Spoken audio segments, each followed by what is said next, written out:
السلام عليكم ورحمة الله وبركاته. إن الحمد لله نحمده ونستعينه ونستغفره ونعوذ بالله من شرور أنفسنا وسيئات أعمالنا. من يهده الله فلا مضل له ومن يضلل فلا هادي له. أشهد أن لا إله إلا الله وحده لا شريك له، ونشهد أن سيدنا محمدا عبده ورسوله. أما بعد فإن أحسن الكلام كلام الله، وخير الهدي هدي محمد صلى الله عليه وسلم، وشر الأمور محدثاتها، كل محدثة بدعة وكل بدعة ضلالة وكل ضلالة في النار. اللهم صل على محمد وعلى آل محمد كما صليت على إبراهيم وعلى آل إبراهيم إنك حميد مجيد. اللهم بارك على محمد وعلى آل محمد كما باركت على إبراهيم وعلى آل إبراهيم إنك حميد مجيد. رب اشرح لي صدري ويسر لي أمري واحلل عقدة من لساني يفقهوا قولي. سبحانك لا علم لنا إلا ما علمتنا إنك أنت العليم الحكيم. أما بعد فأعوذ بالله السميع العليم من الشيطان الرجيم من همزه ونفخه ونفسه. بسم الله الرحمن الرحيم. ما كان لأهل المدينة ومن حولهم من الأعراب أن يتخلفوا عن رسول الله ولا يرغبوا بأنفسهم عن نفسه، ذلك بأنهم لا يصيبهم ظمأ ولا نصب ولا مخمصة في سبيل الله، ولا يطعون موطئا يغيظ الكفار ولا ينالون من عدو نيلا إلا كتب لهم به عمل صالح. إن الله لا يضيع أجر المحسنين. ولا ينفقون نفقة صغيرة ولا كبيرة ولا يقطعون واديا إلا كتب لهم ليجزيهم الله أحسن ما كانوا يعملون.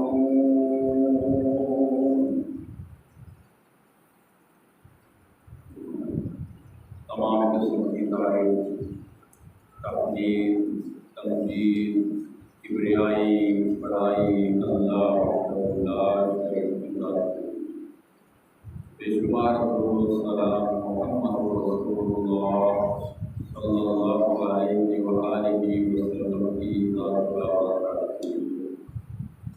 ہم صلاۃ و سلام دعا مدد سامعین و سامعات. پچھلے جمعہ سے غزوہ تبوک کا ذکر شروع کیا تھا. کچھ اس کا ذکر پچھلے جمعہ پر ہو چکا اور باقی انشاءاللہ آج اس کا ذکر ہے. غزوہ تبوک اس کے لیے تیاری جو ہو سکتی تھی وہ مکمل ہو گئی۔ تیاری کیا تھی؟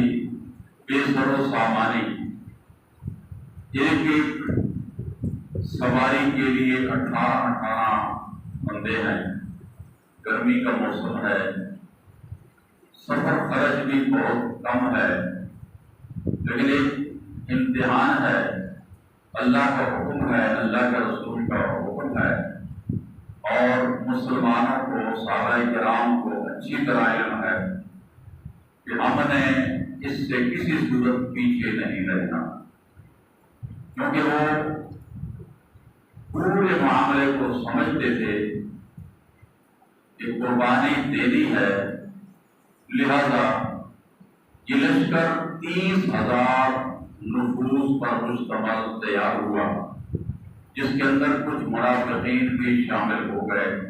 اکثر منافقین تو پیچھے رہ گئے تھے، لیکن کچھ ساتھ بھی چل دیے۔ جمعرات کا دن ہے، اللہ کے حبیب صلی اللہ علیہ وسلم لشکر کو لے کر نکلتے ہیں۔ آپ صلی اللہ علیہ وسلم کا یہ طریقہ، یہ دستور تھا کہ آپ جب بھی کہیں نکلتے غزوہ کے لیے، جنگ کے لیے یا کسی بھی صورت کے لیے، تو مدینہ منورہ کے اندر ایک ناظم، ایک حاکم مقرر فرمایا کرتے تھے اپنی جگہ پہ، تو جس کو چاہتے حاکم مقرر کرتے۔ اکثر جو ہے وہ ایک نابینا صحابی سیدنا عبداللہ بن ام مکتوم رضی اللہ تعالیٰ عنہ، ان کو اللہ کے رسول صلی اللہ علیہ وسلم حاکم مدینہ بناتے رہے ہیں۔ غزوہ بدر کے اندر اللہ کے نبی صلی اللہ علیہ وسلم نے جہاں ان کو مقرر کیا، راستے میں جاتے جاتے حضرت ابو لبابہ رضی اللہ عنہ کو بھی نبی صلی اللہ علیہ وسلم نے واپس مدینہ بھیج دیا کہ تم نے جا کر نظامت سنبھالنی ہے مدینہ کی، اور عبداللہ جو ہے وہ نماز پڑھایا کریں گے۔ اس وقت سیدنا عثمان رضی اللہ تعالیٰ عنہ گھر میں تھے، اللہ کے رسول نے ان کو گھر چھوڑا تھا۔ اللہ کے نبی کی بیٹی سیدنا عثمان کی بیوی سیدہ رقیہ رضی اللہ عنہا وہ بیمار تھی، تو اللہ کے نبی نے فرمایا کہ عثمان تم نے اپنے گھر والی کی دیکھ بھال کے لیے رہنا ہے، میرے ساتھ نہیں آنا۔ جب غزوہ تبوک پر جانے کا وقت آیا تو رسول اللہ صلی اللہ علیہ وسلم نے ایک روایت کے مطابق محمد بن مسلمہ اور دوسری روایت کے مطابق سبا بن عرفہ، ان دونوں صحابہ میں سے ایک صحابی کو یا دونوں کو اللہ کے نبی صلی اللہ علیہ وسلم نے مدینہ کے اندر مدینہ کے نظم و نسق کو سنبھالنے کے لیے پیچھے چھوڑا۔ ساتھ ہی سیدنا علی المرتضیٰ رضی اللہ تعالیٰ عنہ کو بھی اللہ کے نبی نے پیچھے چھوڑا۔ کیوں چھوڑا؟ کہ آپ اہل بیت کا پورا خیال رکھیں گے کہ یہ پہلا موقع تھا، آپ جب بھی کسی طرف نکلتے تو اپنی ازواج مطہرات میں سے ضرور کسی کو ساتھ لے کر جاتے، قرآن داری فرماتے، کبھی کسی بیوی کا خود پورا نکلتا، کبھی کسی کے نام، لیکن اس دفعہ اللہ کے نبی صلی اللہ علیہ وسلم اپنی کسی بیوی کو بھی ساتھ لے کر نہیں جا رہے تھے۔ سیدنا علی کو حکم دیا کہ آپ نے مدینہ میں رہنا ہے، سارے اہل بیت کا تم نے خیال رکھنا ہے۔ جب رسول اللہ صلی اللہ علیہ وسلم مکہ مدینہ سے نکلے تو بعض منافقین نے تانا دیا حضرت علی رضی اللہ عنہ کو، تو سیدنا علی رضی اللہ عنہ بڑے پریشان ہوئے، آپ چل دیے اور جا کر لشکر سے مل گئے۔ جب پہنچے تو رسول اللہ صلی اللہ علیہ وسلم نے واپس بھیجا اور فرمایا کہ اے علی، کیا تو اس بات پر راضی نہیں ہے کہ تو میرے لیے ایسے جیسے موسیٰ علیہ السلام کے لیے ہارون علیہ السلام تھے، کہ جب موسیٰ علیہ السلام طور پر گئے تھے تو پیچھے اپنی قوم کے لیے بطور ناظم حاکم ہارون علیہ السلام کو چھوڑ کر گئے تھے، تو میں تجھے اپنے اہل بیت کے اندر چھوڑ کے جا رہا ہوں، لہذا تو واپس چلا جا۔ تو سیدنا علی واپس آ گئے اور مدینہ میں رہ گئے۔ یہ سفر بڑا کٹھن لمبا سفر ہے، 700 کلومیٹر، سخت گرمی ہے، توشے بھتے کی بڑی کمی ہے، سواری جو ہے وہ 18 آدمیوں کے لیے ایک سواری ایک اونٹ ہے۔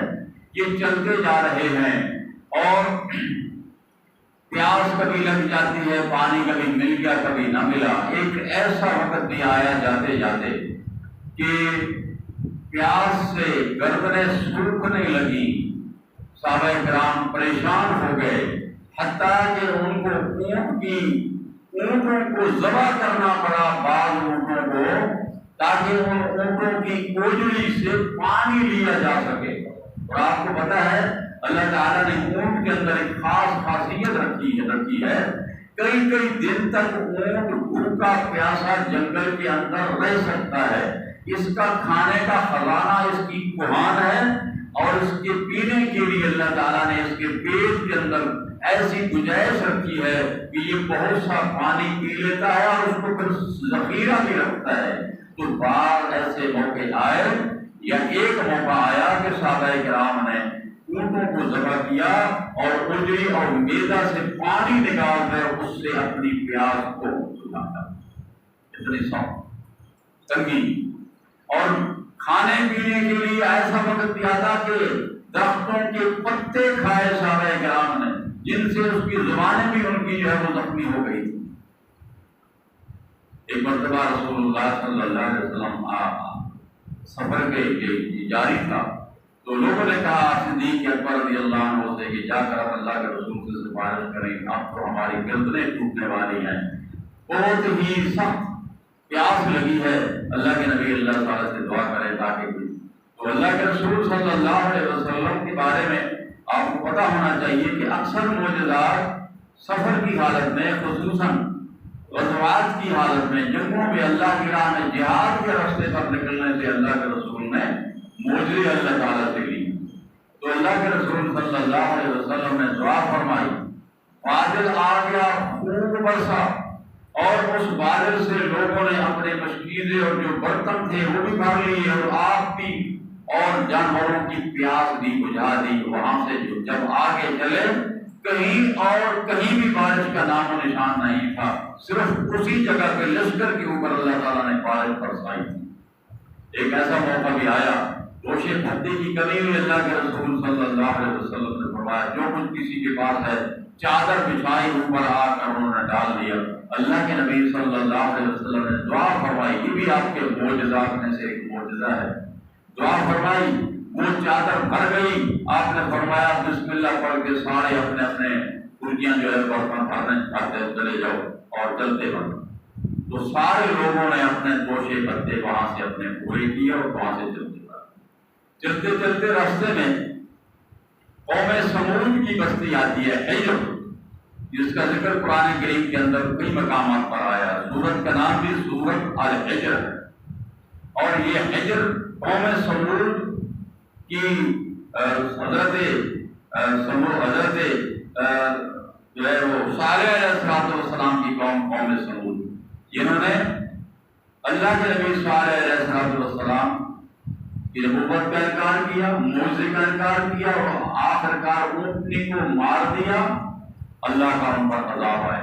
رسول اللہ صلی اللہ علیہ وسلم نے فرمایا کہ خبردار اس بستی سے کہیں سے پانی نہیں لینا، اور ان کے گھروں کے اندر جھانکنا نہیں ہے۔ وہ بستی آج بھی، اس وقت بھی قوم سمود کی وہ بستی، وہ جگہ جو ہے ٹوٹی پڑی، آج بھی اس کے آثار موجود ہیں، حالانکہ اس کو تقریباً 5000 سال کا عرصہ گزر چکا ہے، اس سے بھی شاید زیادہ گزر چکا ہے، آج بھی آثار اس کے موجود ہیں۔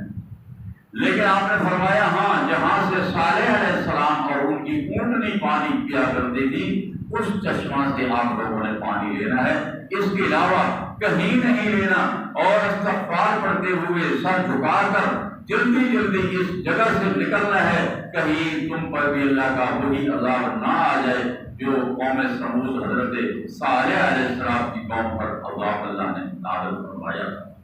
تو جلدی صحابہ کرام وہاں سے نکل گئے، حتیٰ کہ اللہ کے رسول نے فرمایا جنہوں نے آٹے گوندے ہوئے ہیں وہ آٹے بھی جانوروں کو کھلا دو، خود نہ کھاؤ، کہ یہ مغلوب قوم ہے، اللہ کا عذاب اس قوم پر آیا تھا، کہیں ایسا نہ ہو اللہ کی پکڑ میں تم بھی نہ آ جاؤ۔ یہ سختی، یہ تکالیف، یہ سفر آپ اندازہ لگائیں اللہ جل شانہ نے پھر اس لیے تو اللہ نے ان مجاہدین کی تعریف کی جو اللہ کی راہ میں نکلتے۔ اللہ پاک نے فرمایا ما كان لأهل المدينة ومن حولهم من الأعراب أن يتخلفوا عن رسول الله ولا يرغبوا بأنفسهم عن نفسه۔ اللہ نے فرمایا اہل مدینہ کو اور مدینہ کے آس پاس کے بدوؤں کو یہ نہیں چاہیے تھا کہ وہ رسول سے پیچھے رہ جاتے، اور نہ ان کے لیے یہ لائق ہے کہ وہ اپنی جانوں کو رسول کی، نبی کی جان سے زیادہ اس کو وقت دیں، اپنی جان کو۔ اللہ کے رسول جہاں تکالیف اٹھا کر نکل کے جا رہے ہیں تو پھر پیچھے رہ جانے والے تو اپنی عزت نفس، اپنی جان ہے اس کی پرواہ کر رہے ہیں۔ حالانکہ اللہ جل شانہ نے صاف فرما دیا ہے کہ وہ شخص اس وقت تک مومن ہی نہیں ہو سکتا جو جس کو دنیا و ما فیہا سے اللہ کا نبی پیارا نہ ہو۔ اللہ کے نبی صلی اللہ علیہ وسلم سے سیدنا عمر رضی اللہ تعالیٰ عنہ نے ایک مرتبہ عرض کی یا رسول اللہ آپ مجھے اپنی جان کے علاوہ دنیا و ما فیہا سے زیادہ پیارے ہیں۔ اللہ کے نبی نے فرمایا لا یا عمر، نہیں عمر، جب تک میں تجھے تیری جان سے بھی پیارا نہ ہو جاؤں اس وقت تک تو پورا مومن نہیں بن سکتا۔ تو سیدنا عمر رضی اللہ عنہ نے فرمایا کہ ہاں یا رسول اللہ مجھے آپ اب اپنی جان سے بھی زیادہ پیارے ہیں۔ تو اللہ تعالیٰ نے فرمایا کہ اہل مدینہ اور آس پاس کے بدوؤں کے لیے ان کے شان کے لائق ہی نہیں تھا، حق نہیں تھا ان کا کہ اللہ کے رسول کو جو جنگ پر بھیج رہے ہیں لیکن آپ پیچھے گھر میں بیٹھ رہے ہیں۔ وہ اس لیے ذالک بأنہم لا یصیبہم ظمأ ولا نصب ولا مخمصة فی سبیل اللہ ولا یطؤون موطئا یغیظ الکفار ولا ینالون من عدو نیلا الا كتب لهم به عمل صالح ان اللہ لا یضیع اجر المحسنین۔ اللہ نے فرمایا اس لیے کہ جو اللہ کی راہ میں نکلنے والے ہیں، جو بھی ان کو پیاس لگتی ہے، کوئی تھکاوٹ بنتی ہے یا بھوک لگتی ہے اللہ کی راہ میں، یا یہ اپنے قدم پر آتے ہیں دشمن کی طرف اور دشمن کو اس سے غصہ آتا ہے اور یہ دشمن سے جو کچھ بھی حاصل کرتے ہیں، خواہ وہ خبریں ہیں، خواہ ان کو قتل کرتے ہیں، ان سے مال غنیمت لیتے ہیں، ان کو قتل کرتے ہیں، جو بھی دشمن سے حاصل کرتے ہیں الا كتب لهم به عمل صالح، ان کے لیے ہر ایک حرکت پر ایک نیکی لکھی جاتی ہے، عمل صالح لکھا جاتا ہے۔ بے شک اللہ تعالیٰ ایسے احسان کرنے والے، نیکی کرنے والوں کے اجر ضائع نہیں کیا۔ اور آگے فرمایا ولا ينفقون نفقة صغيرة ولا كبيرة ولا يقطعون واديا إلا كتب لهم ليجزيهم الله أحسن ما كانوا يعملون۔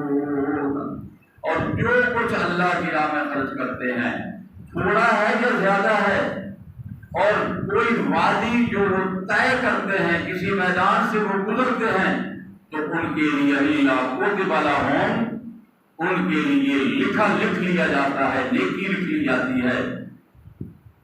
لِيَجْزِيَهُمُ اللَّهُ أَحْسَنَ مَا كَانُوا يَعْمَلُونَ، تاکہ اللہ تعالیٰ ان کے لیے جو کچھ وہ کرتے جا رہے ہیں، جو کچھ وہ حرکت کرتے ہیں، اللہ تعالیٰ ان کو اس کا جزا دے، اس کا بدلہ عطا فرمائے۔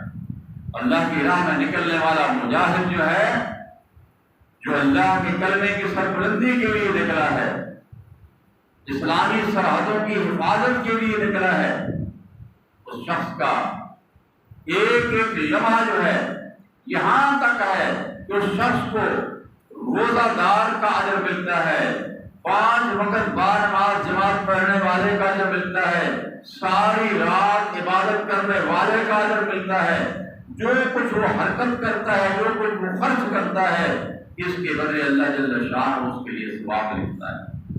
یہ لشکر چلتے چلتے ادھر دشمن کی طرف سے یہ خبر تھی کہ 40,000 مکمل جنگجو تیار ہیں، جن کو 1 سال کی تنخواہیں دے دی گئی ہیں، اور اس کے اندر رومی بھی ہیں، اور اس ارد گرد کے جو قبائل ہیں عرب قبائل ان کے جنگجو شامل ہیں۔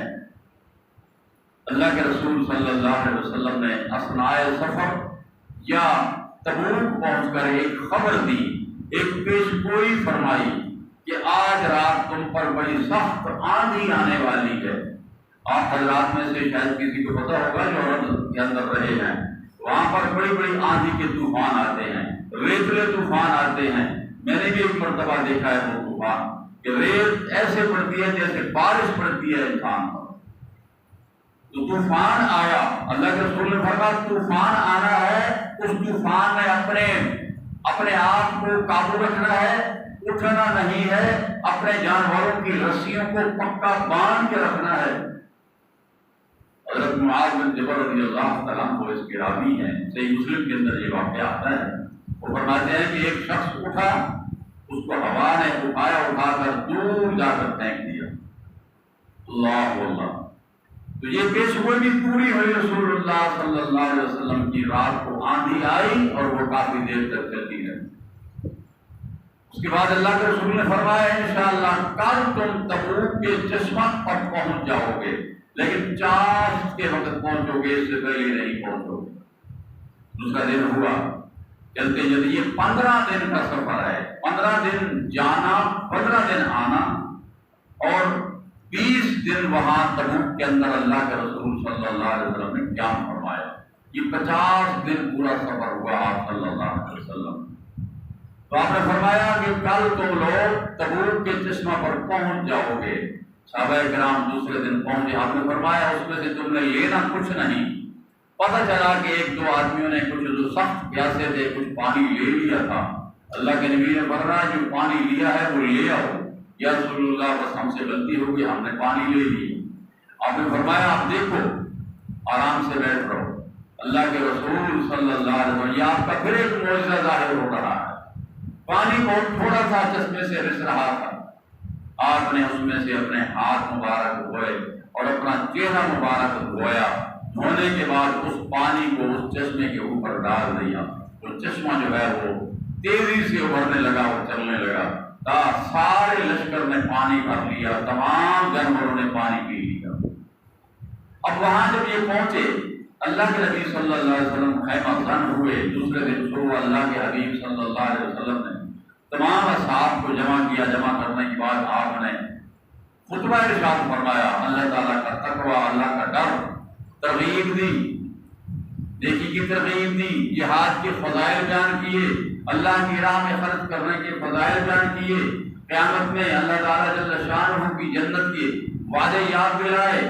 بڑا رقت آمیز خطبہ آپ نے ارشاد فرمایا۔ صحابہ کرام جذبے سے سرشار پہلے بھی تھے، اب بھی جذبے سے سرشار ہیں کہ ہم نے انشاءاللہ دشمن کے ساتھ تو بات کرنے ہیں۔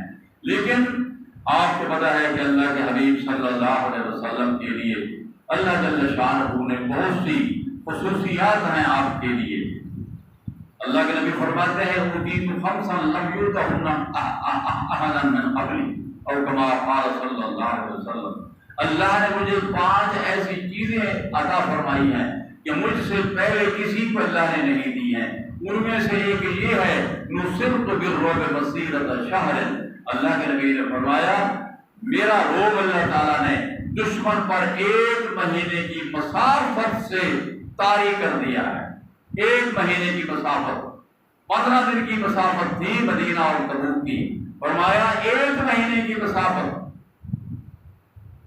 یوں ہی کفار کو، رومی فوجوں کو پتہ چلا کہ مسلمان لشکر آ گیا، تبوک آ کر خیمہ زن ہو گئے ہیں، تو فوراً وہ بکھر گئے اور شہروں کا رخ کر کے وہ پورا لشکر بکھر گئے، ان پر رعب طاری ہو گیا۔ اور پھر اس روگ سے اللہ جل شانہ نے ایسے ایسے فوائد عطا کیے اپنے نبی صلی اللہ علیہ وسلم کو، مجاہدین کو، آپ کے ساتھیوں کو، کہ ایسے فوائد لڑائی سے بھی شاید حاصل نہ ہوتے۔ ایک تو یہ کہ وہاں ایک دومت الجندل ایک بہت بڑا علاقہ، اس کا بادشاہ وہ قیدر تھا، اس کی طرف رسول اللہ صلی اللہ علیہ وسلم نے خالد بن ولید رضی اللہ عنہ کی سپہ سالاری میں 420 سواروں کا لشکر ایک دستہ بھیجا، رسالہ بھیجا۔ انہوں نے جا کر اس کو پکڑ کر لے آئے۔ اس نے 2000 اونٹ دیے، 800 غلام دیے، 400 زرہیں دی، 400 نیزے دیے۔ یہ سارا کا سارا مال غنیمت اللہ نے آپ کو دیا، اور ساتھ ان سے معاہدے ہو گئے۔ ارد گرد قبائل جتنے عرب قبائل تھے جو آج تک رومی سلطنت کے زیر اثر تھے اور وہ ان کی طرف دیکھتے تھے، ان کا سکہ چلتا تھا ان عرب قبائل پر۔ ان سب نے اب سمجھ لیا کہ اب رومیوں کا وقت گزر گیا، اب محمد رسول اللہ صلی اللہ علیہ وسلم کا غلبہ جو صرف جزیرہ عرب تک تھا اب یہ پھیل رہا ہے، اور اب ہمیں دیکھنا ہے اللہ کے رسول صلی اللہ علیہ وسلم کی طرف۔ تو ارد گرد کے جتنے قبائل تھے ان سب نے اللہ کے نبی صلی اللہ علیہ وسلم سے معاہدے کیے اور جزیہ دینے کا وعدہ فرمایا، اور وہاں پر بھی جو کچھ ان سے ہو سکتا تھا انہوں نے دیا۔ اللہ کے رسول صلی اللہ علیہ وسلم نے سب کو امان لکھ دی کہ جب تک تم جزیہ ادا کرتے رہو گے، جزیہ دیتے رہو گے، اس وقت تک تمہیں کوئی تمہارا بال بیگا نہیں کر سکتا۔ آپ کو بتایا نا کہ اسلام کے لیے کسی پر لا اکراہ فی الدین، زبردستی اسلام کسی پر ڈھوسا نہیں جا سکتا، لیکن اسلام کے زیر اثر کوئی بھی غیر مسلم رہنا چاہتا ہے تو صرف اسی صورت میں رہ سکتا ہے کہ وہ فدیہ اپنا جزیہ ادا کرے، وہ جزیہ ٹیکس ادا کرے جو سالانہ ٹیکس اس پر رکھا گیا یا ششماہی ٹیکس رکھا۔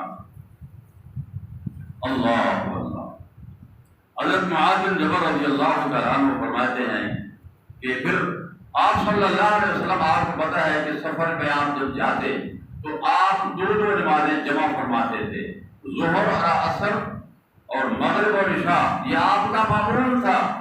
آج میں حیران ہوں جو لوگ اس کی نفی کرتے ہیں، ان کے پاس کیا دلیل ہے؟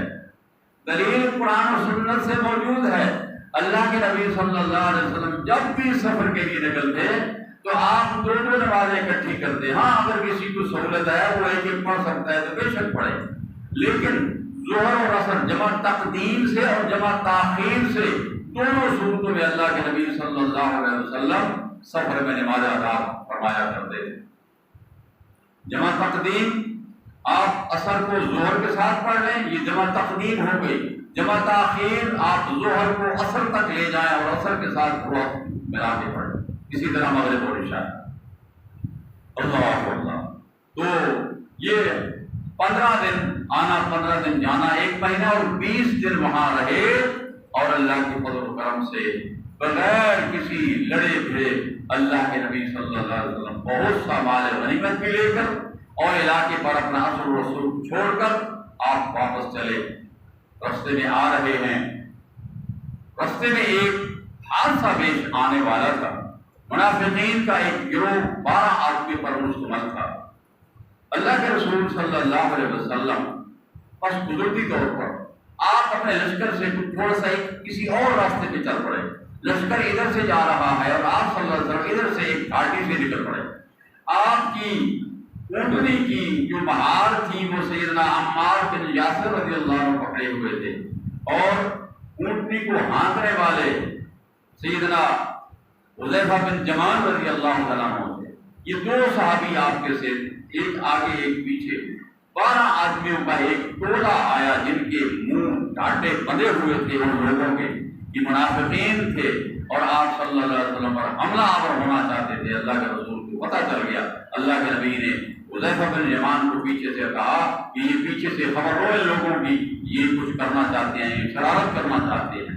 تو حذیفہ بن یمان رضی اللہ عنہ کے پاس وہ ڈھال تھی، وہ ڈھال لے کر ان کی سواریوں کی ناکوں پر اور منہ پر زور زور سے مارنے لگے۔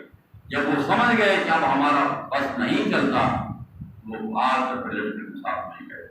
لیکن جب رسول اللہ صلی اللہ علیہ وسلم مدینہ پہنچے، اللہ کے نبی نے حذیفہ بن یمان رضی اللہ تعالیٰ عنہ کو ان منافقین کے نام بتا دیے تھے، عام لوگوں کو نہیں بتاتے تھے۔ یہ جو بات راز کی ہوتی ہے، راز کی بات راز کی رکھی جاتی ہے۔ ہاں، دین اسلام کا مسئلہ ہے تو وہ راز کی بات نہیں ہوتی، لیکن جو معاملات ہوتے ہیں وہ راز رکھا جاتا ہے۔ اللہ کے نبی کی حکمت ہے اس کے اندر۔ حذیفہ بن یمان رضی اللہ عنہ وہ شخصیت تھے جن کو رازدار رسول کہا جاتا ہے صلی اللہ علیہ وسلم۔ اللہ اللہ، تو اللہ کے نبی نے ان کو نام بتا دیے تھے۔ اب رسول اللہ صلی اللہ علیہ وسلم سفر کر رہے ہیں، آ رہے ہیں۔ جب آپ مدینہ کے قریب پہنچے، مدینہ کے قریب پہنچے، اب یہاں پر کفار نے، منافقین نے، مخالفین نے، خصوصاً یہودیوں نے، ایک ابو عامر شخص تھا خضرت قبیلے کا۔ مدینہ کے اندر آپ کو پتا ہے اوس اور خضرت دو قبیلے رہتے تھے یہودیوں کے علاوہ۔ تو خضرت صرف خضرت جو تھا وہ عامر وہ نصرانی بن گیا تھا، باقی جو تھے وہ اکثر مسلمان ہو گئے، کچھ مشرک رہ گئے، لیکن یہ عیسائی بن گیا تھا اور یہ عیسائیوں کے ساتھ سال بعد رکھا کرتا تھا، کیونکہ رومی اور روم کا بادشاہ عیسائی تھا، اس لیے وہ وہاں تک پہنچتا تھا۔ اور یہ ہر وقت اللہ کے نبی صلی اللہ علیہ وسلم علیہ السلام کے خلاف، جس طرح عبداللہ بن ابی منافقوں کا سردار اسلام اور مسلمانوں کے خلاف منصوبے بنایا کرتا تھا، اسی طرح یہ ابو عامر بھی بنایا کرتا تھا۔ اس نے مدینہ کے اندر جو بستی قباء ہے، جو مسجد قباء کے نام سے مشہور ہے، وہاں پر ایک مسجد قباء کے ساتھ ایک اور مسجد بنوائی۔ یہ مسجد کس لیے بنائی گئی تھی؟ اس لیے بنائی گئی تھی کہ اس مسجد میں آ کر دشمن بیٹھیں گے، یہاں خبریں آئیں گی دشمنوں کی، اپنے عیسائیوں کی، مسلمانوں کے خلاف یہاں پر پروگرام ہوگا، یہاں گھات کی جگہ ہوگی، اسلحہ جمع کیا جائے گا، اور بظاہر یہ خیال کیا جائے گا کہ یہ مسجد ہے اور یہ اس لیے بنائی گئی ہے کہ یہاں اب بوڑھے بیمار مسجد قباء نہیں پہنچ سکتے، لہذا اس مسجد میں آئیں گے۔ ان لوگوں نے اللہ کے رسول صلی اللہ علیہ وسلم سے جب آپ مدینہ سے نکل رہے تھے تو ان لوگوں نے آ کر اللہ کے رسول سے کہا تھا کہ آپ اس مسجد میں آ کر نماز پڑھ لیں اور تاکہ اس مسجد کی ایک شرعی حیثیت بن جائے، لیکن اللہ کے نبی نے فرمایا نہیں، میں فی الحال مصروف ہوں، ہم جہاد پر جا رہے ہیں، واپسی پر انشاءاللہ میں پڑھوں گا۔ لیکن جب آپ صلی اللہ علیہ وسلم ایک دن کی مسافت پر یا 1.5 دن کی مسافت پر جب آپ پہنچے تو اللہ جل شانہ نے قرآن پاک نازل فرما دیا۔ اللہ پاک نے فرمایا والذین اتخذوا مسجدا ضرارا وكفرا وتفریقا بین المؤمنین والذین اتخذوا مسجدا ضرارا وكفرا وتفریقا بین المؤمنین وإرصادا لمن حارب الله ورسوله من قبل وليحلفن إن أردنا إلا الحسنى والله يشهد إنهم لكاذبون۔ اللہ نے فرمایا جن لوگوں نے ایک مسجد بنائی تھی وہ مسجد ضرار ہے، یہ تکلیف دینے کے لیے اور کفر کے لیے اور مسلمانوں مومنوں کے درمیان تفرقہ ڈالنے کے لیے، اور یہ ان لوگوں کے لیے گھات کی جگہ ہے جن لوگوں نے اس سے پہلے اللہ اور اللہ کے رسول کے ساتھ جنگ کی ہے۔ میرے نبی یہ لوگ آپ کے پاس آ کر قسمیں اٹھائیں گے وَلَيَحْلِفُنَّ إِنْ أَرَدْنَا إِلَّا الْحُسْنَى، ہمارا تو ارادہ بھلائی کا ہی ہے اللہ کے رسول، ہم نے تو مسجد بنائی ہے، لیکن فرمایا اللہ واللہ یشہد انہم لکاذبون، اللہ تعالیٰ گواہ ہے اس بات کا یہ جھوٹے ہیں۔ اللہ کے رسول صلی اللہ علیہ وسلم نے 2-3 مقرر کیے، صحابہ کو فرمایا جا کر اس کو جا کر ڈھا دو اور ڈھا کر اس کو جلا دو۔ اللہ نے فرمایا لا تقم فیہ ابدا، اے میرے نبی آپ نے اس مسجد کے اندر کبھی کھڑا نہیں ہونا، کبھی آپ نے نہیں نماز پڑھنی۔ لمسجد اسس علی التقوی من اول یوم احق ان تقوم فیہ رجال یحبون ان یتطہروا واللہ یحب المطہرین۔ اللہ اکبر۔ یہ مسجد قباء، یہ مسجد تقوی، یہ وہ پہلی مسجد ہے جو اسلام کے نام پر نبی کریم صلی اللہ علیہ وسلم نے اس کی بنیاد رکھی تھی۔ جب آپ ہجرت فرما کر مسجد قبا بستی میں آئے تھے، وہاں پر اس مسجد کی بنیاد رکھی گئی تھی، مسجد قبا، یہ مسجد تقویٰ۔ اللہ نے فرمایا لا تقم فی ابدا لمسجد اسس علی التقویٰ من اول یوم، البتہ وہ مسجد جس کی بنیاد پہلے دن سے تقویٰ اور پرہیزگاری پر رکھی گئی تھی، فیہ رجال یحبون ان یتطہروا واللہ یحب المطہرین۔ اس قبا مسجد کے اندر نماز ادا کرنے والے ایسے لوگ موجود ہیں، ان کے اندر ایسے مرد موجود ہے کہ جو پاک صاف رہنے کو بہت پسند کرتے ہیں اور اللہ پاک رہنے والوں سے محبت کرتا ہے۔ جب یہ تعریف کی گئی، روایات میں آتا ہے اللہ کے رسول صلی اللہ علیہ وسلم سے پوچھا کہ کیا بات ہے تمہاری اللہ جل شانہ نے خاص طور پر تعریف کی ہے؟ انہوں نے عرض کی یا رسول اللہ ہم استنجا پانی سے کرتے ہیں، اگر ہم ڈھیلا استعمال کر بھی لیں، کیونکہ ڈھیلے اگر صحیح طور پر استعمال کر لیا جائے استنجا ہو جاتا ہے، لیکن پانی سے پھر دوبارہ استنجا کرنا یا پانی ہی سے استنجا کرنا، یہ صفائی اور پاکیزگی اس سے زیادہ حاصل ہوتی ہے۔ اللہ تعالیٰ جل شانہ سے دعا ہے اللہ ہم سب کو پیارے رسول صلی اللہ علیہ وسلم کی باتیں، آپ کی زندگی کے حالات سننے پڑھنے کی توفیق عطا فرمائے۔ میرے بھائیوں باتیں کرنے کی بہت ہوتی ہیں، آپ دیکھیں اللہ کے نبی کا تذکرہ ہے، اللہ کے نبی کے سفر کا تذکرہ ہے، ایک ایک لفظ خاص قرآن کا ہے یا آپ کے سفر کا ہے، آپ کے حضر کا ہے، آپ اس کا ذکر کریں گے، اللہ کے نبی کی جو بات بھی ہم کریں گے، جو سنیں گے، اللہ اس پر ہمیں ضرور اجر عطا کرے گا۔ اور جو اتنی محنت ہو رہی ہے، ایک ادنا سا لیڈر ہو ہمارا، ہمارے کچھ مسائل حل کرنے والا ہو، ہم اس پر اپنی جان نشاور کرنے کی تیار ہو جاتے ہیں۔ آپ دیکھیں کمر بٹھانے کو لیڈر آتا ہے ہمارا، عمران خان مثال لے لیں، پوری دنیا جاتی ہے یہ ہمارا یہ مسیح آ گیا ہے، اور اللہ کے حبیب صلی اللہ علیہ وسلم تو دنیا اور آخرت کے سارے معاملات کے مسیحا ہیں۔ اس کے لیے آپ صحابہ کرام کا جذبہ دیکھیں کہ وہ کتنا جذبہ ہوگا ان کو وقت۔ بات سمجھے کہ نہیں سمجھے کہ صحابہ کا جذبہ اب ہم تو سوچتے ہیں نعوذ باللہ صحابہ کے بارے میں، ہم تو یہی نعوذ باللہ گالی سنتے ہیں بعض لوگوں سے، لیکن صحابہ کا جذبہ اس وقت کیا تھا؟ اللہ کی راہ میں سب کچھ قربان کر دینا، یہ ان کا جذبہ تھا۔ معمولی لیڈر اس کے لیے ہم کھڑے ہو جاتے ہیں، مال بھی دیتے ہیں، جان وقت بھی دیتے ہیں، نعرے بھی اس کے لگاتے ہیں۔